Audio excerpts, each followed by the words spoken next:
The sky darkened rapidly as the winter storm brewed on the horizon, its icy winds howling through the trees like a chorus of nature's fury. The snowflakes began to fall in heavy, relentless sheets, blanketing the countryside in a thick, unforgiving layer of white. In the heart of this remote wilderness, a solitary farm stood, its quiet wooden structure built to withstand the harshest elements. Inside, John, a man well acquainted with the brutal winters, prepared for another long, cold night. He stoked the fire, checked the supplies, and made sure his windows were secure, knowing the storm's power could be deadly. As the winds howled outside, John knew this wasn't just another typical winter storm. This was the kind that forced even the toughest survivors to reconsider their place in the wild. Little did he know, tonight would not just test the endurance of the storm, but would challenge his own beliefs about the creatures he had always kept his distance from. Just as he settled into his chair, the first faint sound came, scratching at the door. It was soft at first, but as the wind picked up, the noise grew louder, as if something or someone was begging for shelter. As the storm raged outside, the camera cuts to the dense woods where the winds howled like an angry beast. Amid the swirling snowflakes, a faint movement caught the eye, a small, fragile figure trudging through the deep drifts, her eyes scanning the horizon. It was a fox, her fur matted with snow, her every step labored and slow. Beside her, two tiny cubs struggled to keep up, their tiny paws sinking into the thick snow with each tentative step. The mother fox moved with desperation, her instincts driving her forward despite the overwhelming cold. They were no longer running for food or shelter, they were running for survival. Her usual swift and graceful movements had become slow and unsteady. Her eyes, usually sharp and alert, now held a deep weariness, a quiet desperation that spoke volumes. The cubs, barely able to walk in the deep snow, stumbled after her, their tiny bodies shivering uncontrollably. Each gust of wind seemed to freeze them a little more, and the cold was already starting to take its toll.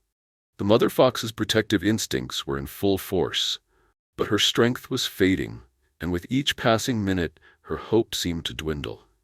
The snow had begun to cover them completely, and the forest seemed to mock their struggle with its brutal, silent cruelty. They had nowhere to go, and the mother fox knew it. She could feel the weight of the storm pressing down on her cubs, and with every step she felt their energy drain further. Their usual playful energy had vanished, replaced by the stillness of exhaustion. As she moved through the dense forest, her body grew heavier with each step.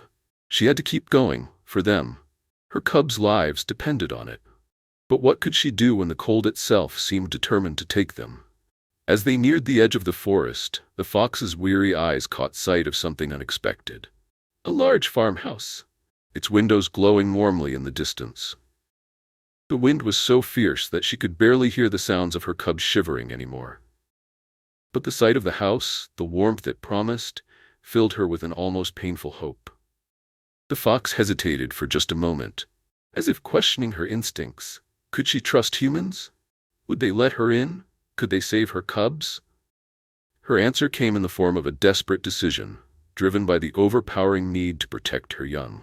She began to move toward the house, her steps shaky but determined, her cubs following closely behind, their small bodies now barely able to keep up with their mother's fading strength. The storm continued to rage, but in that moment, the fox found a new kind of courage, a last-ditch effort to save what mattered most, her family. Inside the farmhouse, John was busy preparing for the storm's full force. The fire crackled in the hearth, its warm glow casting shadows on the walls of the old, sturdy cabin. John moved with a practiced efficiency, stacking firewood and ensuring that the windows were tightly secured against the howling wind outside. His hands were rough from years of hard work, but his movements were steady. He had seen many storms in his lifetime, and this one was no different in its fury. He checked the generator one last time, ensuring it was ready in case the power went out, and then moved to the kitchen to heat up some stew. His evening routine was simple, almost meditative, a chance to relax and prepare for the long, quiet night ahead. As he stirred the pot, he glanced out the window. The snow was falling heavily now, blurring everything outside in a white haze. The trees swayed, their branches groaning under the weight of the snow. He paused, listening to the wind howling through the eaves. A deep sigh escaped him. Winters out here could be unforgiving, but he had learned to endure. He knew what was coming and was ready for whatever it might bring. John sat down with his dinner, the warm steam rising from the bowl in front of him.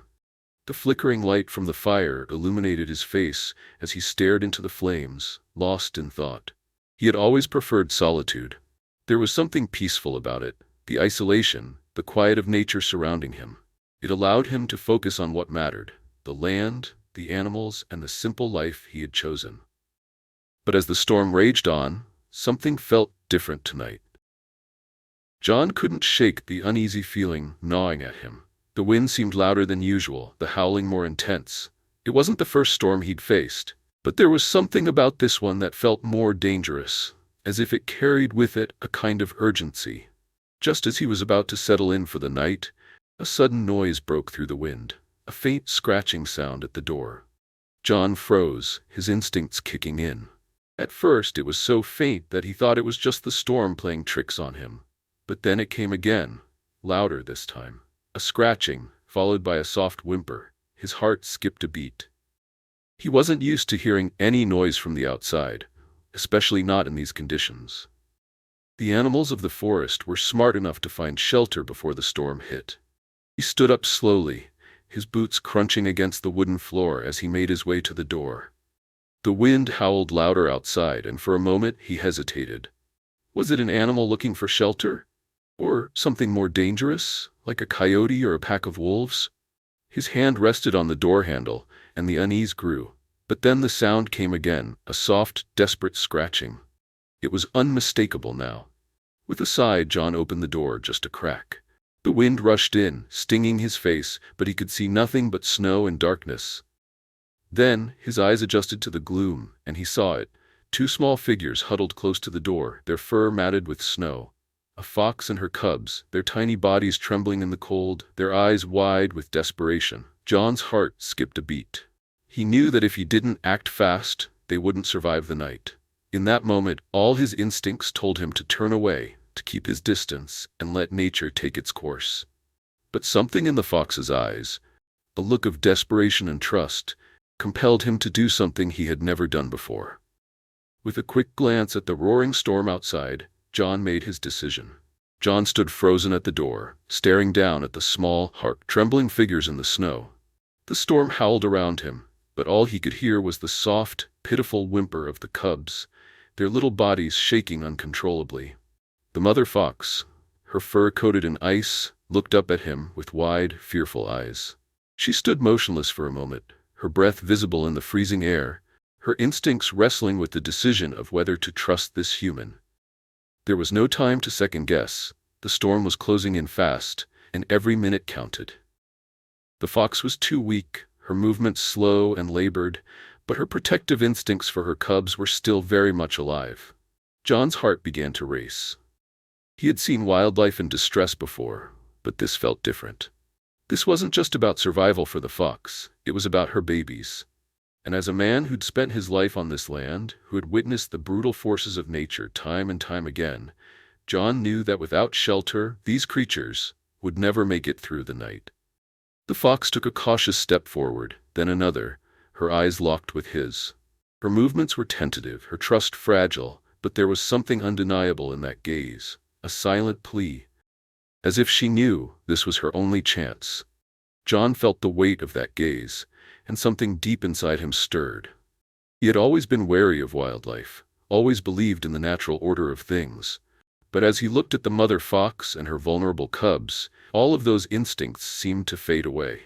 With a deep breath, John pushed the door open just enough for them to enter. The cold rushed in, but the warmth of the fire behind him offered a stark contrast. The fox hesitated for a moment longer, her paws hesitant against the threshold. Then, with a final, decisive movement, she crossed the line. Her cubs, too weak to stand much longer, staggered behind her, following their mother's lead. The door creaked shut behind them, and the harsh wind outside was muffled by the walls of the cabin. John closed the door and stood silently for a moment, staring at the family of foxes now huddled together near the fire. The mother fox nuzzled her cubs, her protective instincts kicking in once they were inside. She was clearly exhausted, but her survival drive kept her alert. John's eyes flickered between the cubs and the mother, who now looked up at him with a mixture of gratitude and exhaustion. It was as if she understood that he had just offered them the one thing they desperately needed, a chance. For a brief moment their eyes locked once again, an unspoken connection passing between man and beast. The fox's gaze wasn't one of fear anymore. It was a gaze of trust, of hope, and oddly, of relief. The weight of her desperate plea had lifted, replaced by the quiet solace of safety. John, unsure of what to do next, took a cautious step back, allowing the foxes the space they needed to settle. His hand lingered near the door, still feeling the warmth that had been shared between them. He had broken the unwritten rules of survival, but for reasons he couldn't quite explain, he knew this decision was the right one. The fox, now settled beside her cubs, finally seemed to relax. Her breathing slowed, and for the first time that night, her body language showed signs of relief. She was safe, her cubs were safe, and she no longer had to face the harsh storm alone. As the storm continued to rage outside, inside the cabin, an unlikely bond had been forged between the wild and the man who had opened his door. Inside the warmth of the farmhouse, John couldn't help but feel a sense of unease as he watched the Fox family huddled together by the fire. The storm outside continued to rage, but in this small corner of his cabin there was an unexpected peace. The fire crackled, casting flickering shadows on the walls, and for a moment it felt as though time had slowed down. The mother fox gently nudged her cubs, making sure they were warm and safe, while the cubs, still weak from the cold, rested against her side, their tiny bodies starting to thaw. John stood quietly at the far end of the room, unsure of what to do next. His instincts told him to leave them be, to respect the space they had claimed by the fire. But another part of him, the part that had seen the rawness of nature's cruelty, couldn't ignore the enormity of what he had just done. He had let wild animals into his home, broken every rule he had ever followed about keeping a distance from the creatures of the forest.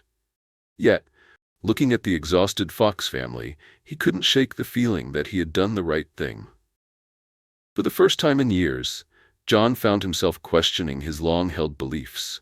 He had always believed that nature should run its course, that animals had to fend for themselves, that survival in the wild was about strength and instinct. But now, with the foxes so vulnerable and the storm so fierce, he realized that survival sometimes required more than just raw instincts. It required compassion.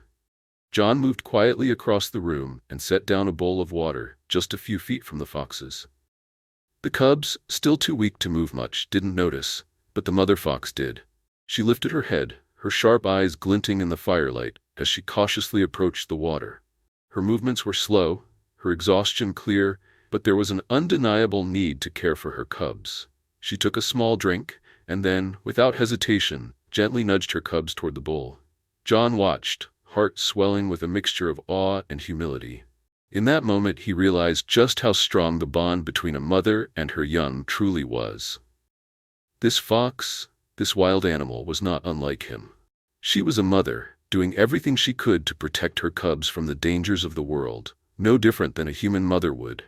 The cubs, too weak to understand the gesture, slowly began to lap at the water, their little tongues trembling as they drank. John noticed how carefully the mother fox watched over them, her eyes never straying far from their movements. She was alert, protective, as any mother would be. It struck him that this was the heart of survival, an unyielding drive to protect those you loved, no matter the odds. He hadn't expected it, but the fox had shown him something profound. As he stood there, quietly observing, John felt a deep sense of gratitude. This encounter with the fox family wasn't just a moment of survival for them. It was a moment that had changed him too. He had always thought of the wild as a place of danger, of survival of the fittest. But now, as he watched the foxes slowly regain their strength, he understood something more profound. It wasn't just about survival. It was about the connection between all living things, the shared struggle to keep going, no matter what the world throws at you. After a while, John began to move again, quietly preparing a small bed of straw near the fire for the foxes. He spread the bedding out carefully, trying not to disturb their fragile peace. The mother fox watched him, her eyes filled with something that resembled trust. It was a quiet, powerful acknowledgement of his kindness, and it left John feeling something he hadn't felt in a long time, a sense of purpose, of connection to something bigger than himself. The cubs, now with their bellies full and their bodies warm, began to fall asleep, their tiny forms curled up against their mother's side. The storm outside howled on, but inside there was a calmness, a sense of safety that had never been there before. John, standing by the fire, looked at the family he had just welcomed into his home. They were a wild family, yes, but in that moment, they were a family that had found shelter, warmth, and most of all, a little bit of humanity in the middle of the storm. As the hours passed, the storm outside only seemed to intensify. But inside the cabin, a sense of peace began to settle over the small family of foxes and their unexpected guardian. John remained at a distance, watching quietly as the mother fox nestled closer to her cubs, her body forming a protective barrier against the cold. The warmth from the fire was starting to seep into their frozen fur, and though the storm raged outside, inside the barn, the world felt momentarily still. The cubs, still weak from the brutal cold, began to stir. Their tiny eyes fluttered open, and their little bodies, still trembling, slowly adjusted to the newfound warmth. The mother fox, sensing their recovery, shifted slightly to allow them to get closer. With a gentle nudge, she encouraged them to rest, her sharp eyes never leaving them as she tenderly licked their fur, soothing them in a way only a mother could. John watched the scene in silence, moved by the quiet grace of the fox's instincts. There was something profound in her actions, something so simple yet so powerful, that it made him question everything he thought he knew about nature. The cubs, now more alert, began to shuffle closer to their mother, their movements still unsteady but growing stronger. They were no longer shivering as they had been earlier, and the warmth of the fire seemed to invigorate them. The mother fox continued to groom them, her actions slow but deliberate, as though reassuring them that they were safe. John felt his heart swell with emotion as he realized the profound bond he was witnessing. It wasn't just survival, it was love, pure and simple. The connection between mother and cub was a force greater than the storm outside, greater than the cold or the dangers that the night might bring. John's own thoughts drifted as he watched the fox family. He had spent so many years isolated from the natural world, seeing animals only as subjects of observation, never truly understanding the depth of their relationships. But tonight, watching this fox care for her cubs, he was struck by something deeper. The way she protected them, the way she trusted him, the way they had found a moment of peace in a world that often felt harsh and unforgiving. These were the things that transcended species, that connected all living beings. The fire crackled softly, and the warmth filled the room, but the storm outside remained unrelenting. John stood and moved quietly across the room, gathering more logs to feed the fire. He didn't want to disturb the fox family, but he couldn't ignore the growing sense of responsibility he felt. He had taken them in, given them shelter, and in return, they had shown him a side of the wild he had never truly understood: compassion, trust, and a bond that went beyond survival. As he returned to his chair, John watched as the mother fox, now more relaxed, finally closed her eyes, her breathing slow and steady. The cubs, now fully warmed, curled up beside her, their tiny bodies resting against hers for warmth and security. For the first time that night, the room felt calm. The fox family had found the safety they needed, and in doing so had unknowingly given John something he didn't know he was missing: a reminder of the simple beauty of connection. John leaned back in his chair, watching them as the storm continued to batter the house. Outside, the world was a frozen wilderness, wild and unpredictable, but inside there was peace. The foxes were safe now, their journey through the cold and darkness behind them, and in the quiet of that small cabin, John realized that sometimes the greatest gift one could offer wasn't just shelter or protection. It was the simple act of kindness, and the willingness to share a moment of peace with another living being. As he settled in for the night, John couldn't help but feel a deep sense of gratitude for the unexpected visitors who had crossed his doorstep. He had always believed that survival was about strength and self-reliance. But now, as he watched the mother fox curl around her cubs, he understood that sometimes survival was about something much more profound: compassion. And that was a lesson he would carry with him for the rest of his life. As the first light of dawn broke through the small window of the cabin, the storm outside began to subside. The wind, once howling with an almost violent fury, had softened into a gentle breeze, carrying with it the promise of a fresh, crisp morning. The snow that had accumulated so heavily the night before now glistened like a blanket of diamonds under the early sunlight. The world outside was quiet, transformed by the storm's passing into a peaceful, crystalline landscape. Inside the cabin, the warmth from the fire still lingered in the air, and the fox family slept soundly, their bodies now fully thawed. The mother fox, no longer trembling, rested her head on her paws, her eyes closed in peaceful slumber. The cubs, once weak and shivering, had found the strength to stretch and move around, their playful energy returning with each passing hour. They nuzzled against their mother, who responded with a soft, reassuring nudge. John stood by the window, watching the storm's aftermath. The world outside seemed to hold its breath, waiting for the fox family to make their next move. He could feel the shift in the air, the stillness that followed the chaos, the calm that only comes after a storm has passed. He knew it was time. The foxes had been through enough, and it was time for them to return to the wild, to the life they knew best. But as he watched them, his heart swelled with a mixture of emotions: pride, gratitude, and something deeper. He had been a part of something extraordinary, something he would never forget.